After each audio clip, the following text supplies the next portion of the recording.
Imagine losing everyone you knew due to events beyond your control, then taking your anger out on everyone even if they had nothing to do with it, only to be told that you needed to change your life for the better, then take the true path forward to become a better person. Obviously, based on this concept, I'm referring to our boy Guts from Berserk. This video will be the first in a series in which I break down how characters change by the people they associate with, for better or for worse. Berserk will be the first in this series, and I will cover each member of Guts' traveling party in a separate video.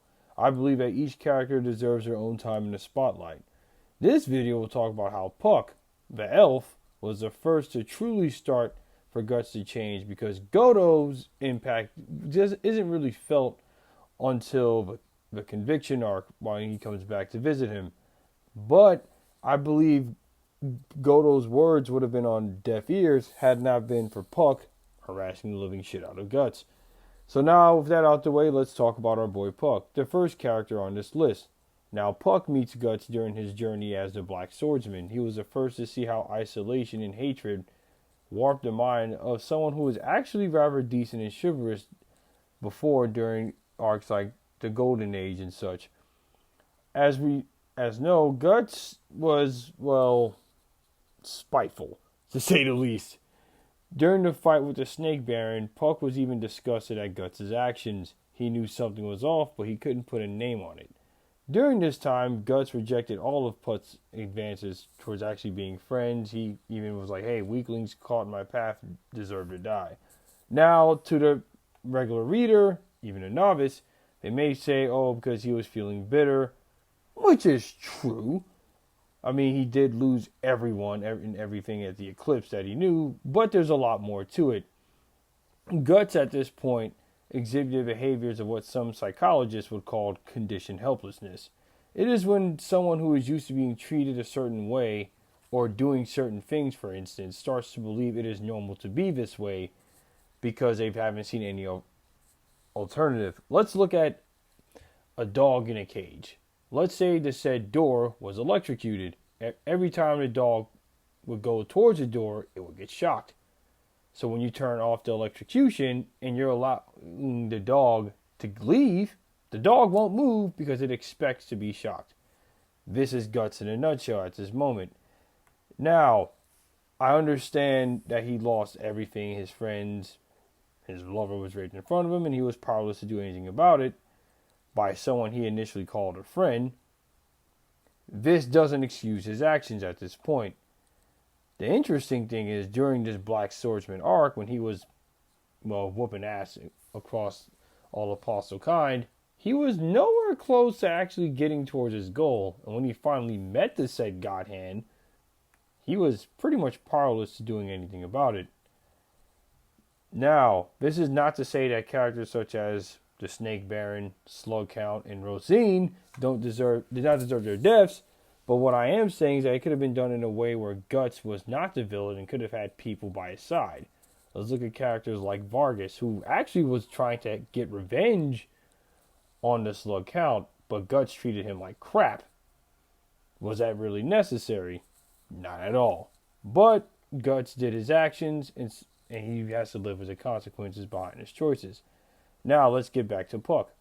Well, Puck was able to make a crack in the persona. And we see this because what does Puck do? He irritates the shit out of Guts. He's asking Guts questions. Puck, in this case, serves as the nagging parent that you just can't stand. But you know they're right because they're forcing you to look at your own actions. Puck is like, why would you do this? Why would you attack these children? Why are you being a dick? Guts doesn't like this because now Guts has to deal with one thing he was trying to avoid, his pain. One book I've read, The 48 Laws of Power, explains this in a chapter of Law 18. Basically, you must avoid being isolated at all costs due to the simple fact that isolation over time warps the mind and it makes you rather detestable by societal standards. What does this have to do with Guts? A whole lot. Guts went on a 2-year journey on his own. There was really no need for him to go out and slay all those apostles. Sure, it was some pretty cool scenes, especially when he gets stabbed through the face by Rosine, and then he was knocked out and picked up the Dragon Slayer and attacked the slug count, but was that really necessary? He should have had help. Guts went on his own. Rickard would have loved to help them. Hell, everyone back at Goto's cottage would have known and wanted to help him and say, hey, what the hell is going on? Just talk to me. Guts didn't do that. And plus, during this expenditure, his body and mind was fucking taxed, because we saw during his fights with, again, all those apostles, how difficult it was. Hell, even the pseudo-apostle praying mantis was whooping his ass for the most part. Gus was able to win, but look at the cost. His body was broken, badly mangled, and so on and so forth. But the biggest problem of it all is that Guts, for almost the entirety of his Black Swordsman persona and the arc itself, he suffered in silence when he did not need to. Let's say you had a bad day and you had a good friend. You can talk to your good friend, or better yet, if you have a good support network, you can bounce back, because they're like, hey man, get your head out your ass, you got this, or they'll actually be more sympathetic to what you're doing. In contrast, Guts just had himself. Think about that. For an entire few years, Guts was by himself, whooping ass, and plus it looked cool seeing him brandish the Dragon Slayer upon those beasts.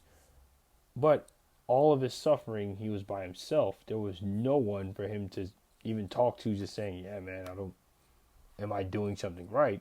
He believed he was avenging his fallen comrades, which is fair, because in many ways he kind of did, especially when he killed that sex apostle, but that was ridiculous.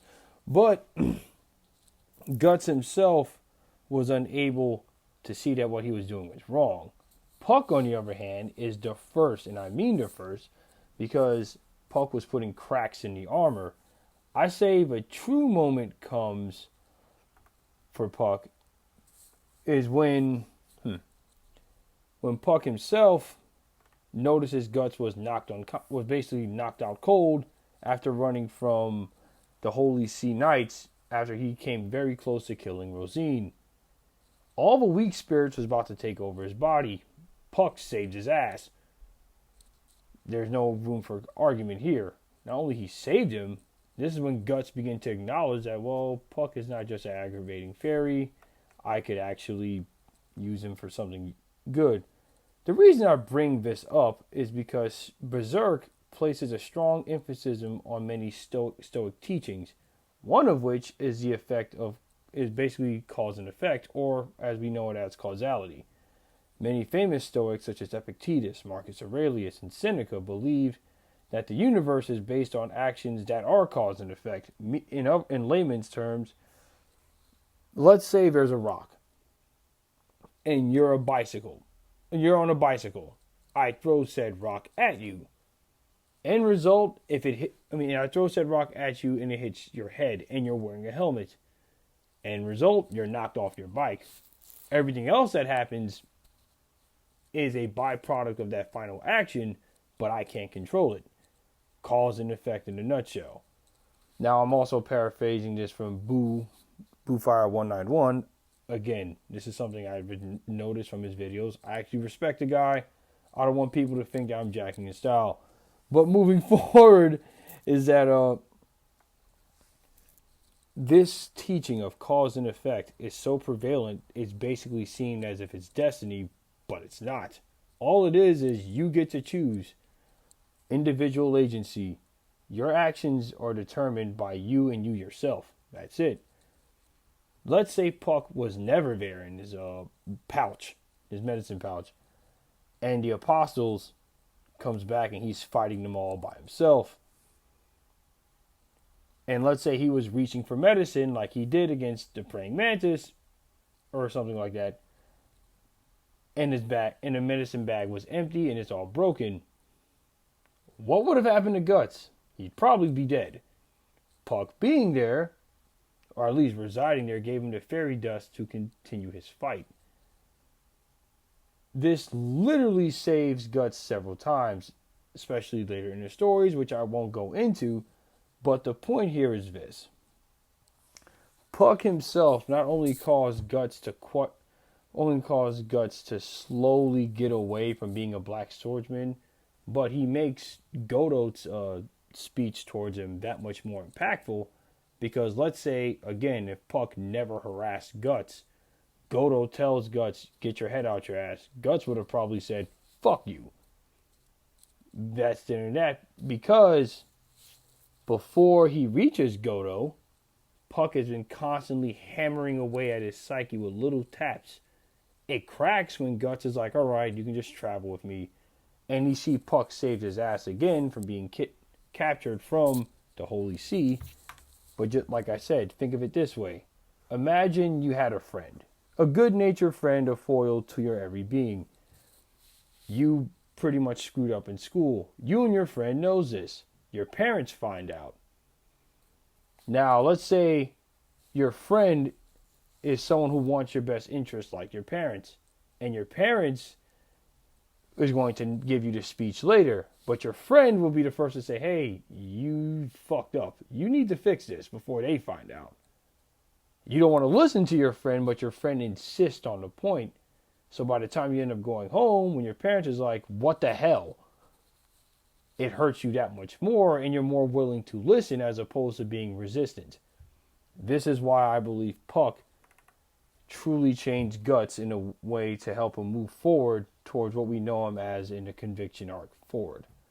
Like I said, this will be the end of the video.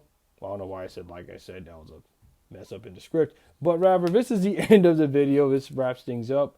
The next video is going to be an analysis on Goto and why I believe he's a father-like figure to Guts and so forth. But also, let me know what you think in the comments section below. As always, thank you for your time. Please like, share, and subscribe. And I really appreciate everyone here watching the videos. Well, this is the Nomad saying peace and ice cream. Cheers.